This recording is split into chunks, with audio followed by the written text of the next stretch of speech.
Herkese merhaba arkadaşlar, kanalımıza hoş geldiniz. Gübse Özay'ın kıskançlık sorularına yanıtladığı açıklamalar sanal medyanı ikiye böldü. Başarılı oyuncu Gübse Özay katıldığı bir programda yöneltilen kıskançlık sorularına verdiği yanıtlar magazin gündeminde merkezinde yerleşti. Özay'ın samimi ve net ifadeleri kısa sürede sosyal medyada geniş yankı uyandırdı.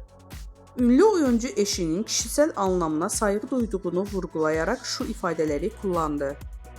Kocam alyans takmak zorunda değil. En yakın arkadaşı karşı cinsten olabilir. Telefon şifresini benimle paylaşmak zorunda değil. Sosyal medyada benimle fotoğraf ya da hikaye paylaşmaması da sorun olmaz.